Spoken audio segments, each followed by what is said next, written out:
The President of the United States is cornered, and he knows it, but his mind isn't sharp enough to control the story anymore.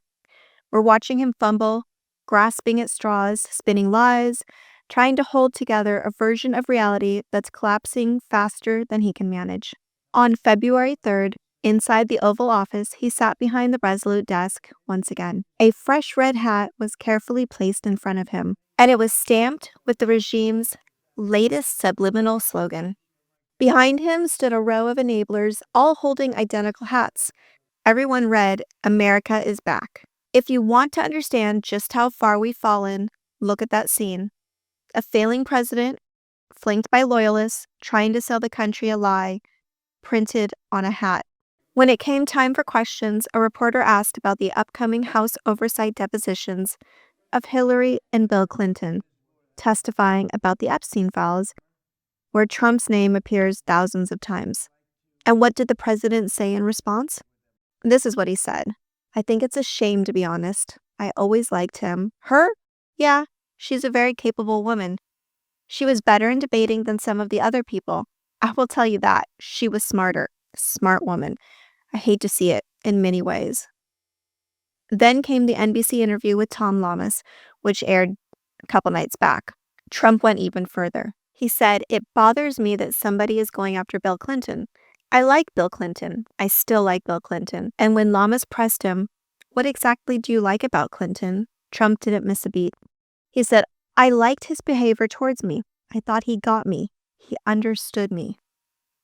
And that says it all. This is the same man that shouted, "Lock her up," about Hillary Clinton to roaring crowds. The same man who fueled a conspiracy theory about Hillary Clinton trafficking children in the basement of a DC pizza shop. Now he's calling her capable, praising her intellect, complimenting her debate skills, and telling the world how much he still likes them. This is not a man in control. This is a man doing damage control. He's signaling desperately, publicly to the Clintons, "Please don't say anything.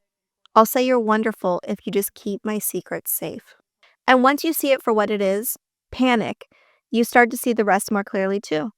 It's why he spent another full day on social media, threatening our allies, praising dictators, begging Congress for more control over elections, and posting wild threats about military action against the United Kingdom. Not because he's strong, but because he's scared. He sees what's coming, and maybe for the first time, he knows he can't stop it. And it's not just the Epstein files. He knows the economy is falling apart too, because the numbers don't lie. The headlines keep getting worse, and the layoffs are piling up. People are hurting, and the midterms are getting closer every day. He's running out of time, and more people are starting to see the truth. This country is waking up to the damage he's done, and he's losing his grip. No hat, no slogan, and no last-minute stunt is going to save him. And history shows us what happens when authoritarian leaders start to lose control. They don't back down. They double down. They get louder and more dangerous. The moment they feel the walls closing in, they stop pretending and start fighting dirty. That's what we're seeing now in his latest social media posts. But we are also seeing him flounder and not know how to handle the Clintons because they aren't playing scared. They're walking straight into the spotlight, testifying under oath, and demanding it be on camera for the whole world to see. And he doesn't know how to deal with that because the usual threats and nicknames aren't working this time. So instead, he's complimenting them. He's praising them, and he's hoping flattery will buy their silence. It's desperate, and it's obvious. A cornered man lashes out, makes threats, and tries to look powerful behind a screen. That's exactly what Trump has been doing on Truth Social. He praised an authoritarian strongman. This time, it was Viktor Orban, the Prime Minister of Hungary. Trump called him a true friend, a winner, and a fighter. But here's the truth. Viktor Orban isn't a success story. He's a warning sign. Orban has significantly undermined press freedom and consolidated media ownership among allies. He crushed human rights groups and made it dangerous to speak out. That's the man Trump wants to be. When he praises Orban, he's not admiring policy. He's admiring power. He's showing us exactly what kind of country he is working towards for us. and what kind of leader he wants to be. This is what they all do when things start falling apart at home. When dictators start losing support inside their own country, they look outside, but not to allies who might hold them accountable, but to other strongmen who make them feel powerful. In the 1930s, Hitler clung to Mussolini to make his violence look legitimate. Trump is doing the same.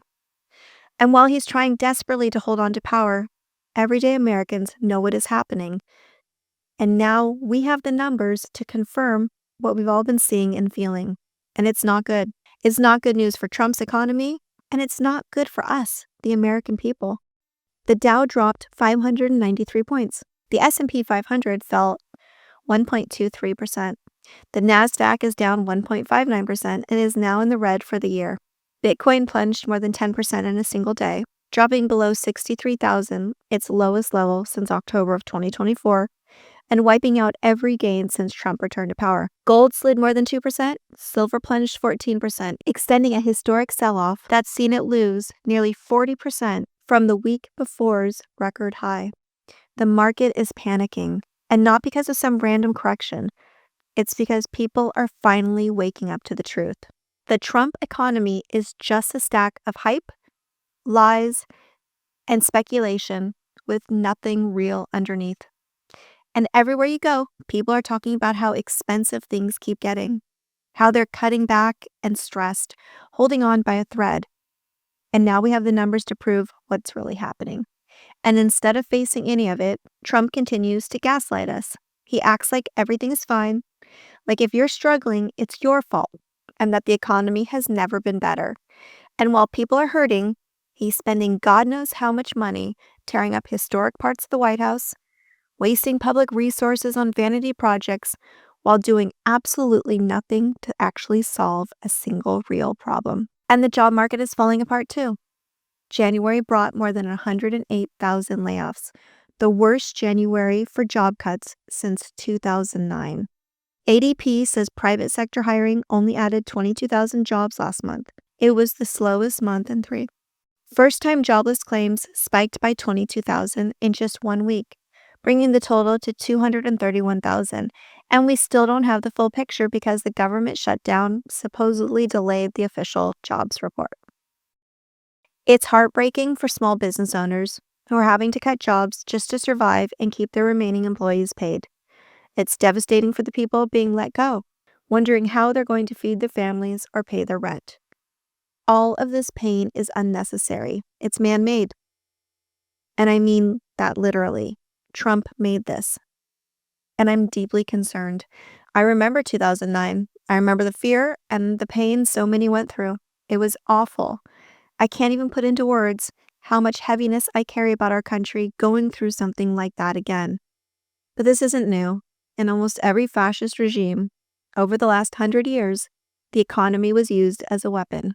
In Nazi Germany, Hitler crushed labor unions and forced people into government-controlled work programs. In Chile, Pinochet brought in shock therapy economics that tore through the working class and handed power to a small military elite. And in Putin's Russia, the strategy was simple.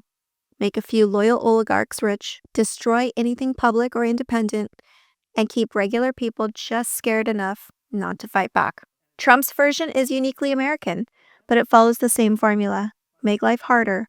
Make people desperate, because desperate people can't resist. They are too busy just trying to survive. And when people can't pay their bills, they start looking for answers. But now those answers are getting harder to find.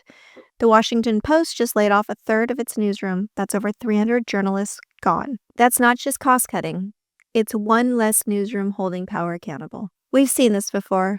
In every authoritarian regime, the truth is the first thing to go.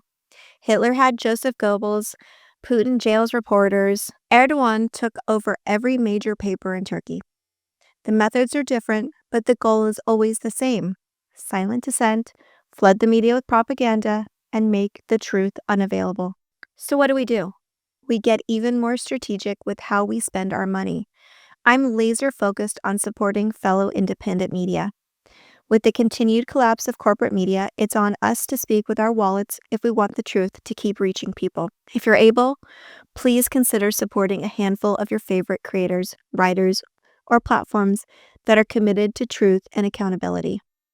I've also been really intentional about where I shop, choosing local whenever I can, and refusing to support companies that have donated to or enabled the Trump regime. I've completely rethought how we spend money and how much we spend, because that seems to be the only thing Trump and the people around him actually care about. I'm not perfect in any of this. I'm just one household. But I know even small shifts done together can send a message. That's how we show up in this moment. History isn't just a warning. These days, it's a mirror. The question isn't whether this is like other regimes.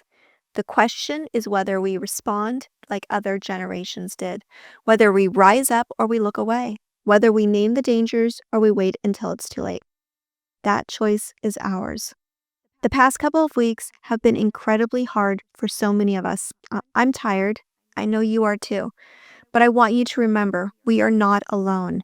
Everything we do, from supporting independent voices to protesting in the streets to simply sharing the truth online, is part of the fight. Every choice we make to resist is part of the pressure, and the pressure is working. The walls are closing in, and we are not letting up.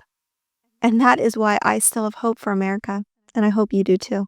If you've made it this far, we're definitely on the same page and the same side of history. I'm working very hard to spread this message and reach as many people as possible. So if you can, please take a moment, make sure you're subscribed to my channel, leave a comment, like the post, share it, anything to let the algorithm know to keep sharing it to other people. And for all of my daily posts, you can find me on Substack by searching Heather Delaney Reese, and I've included a link for you below. And remember, no matter how dark the days get, I will be here every single day, and together we will keep hope for America alive. I'll see you tomorrow.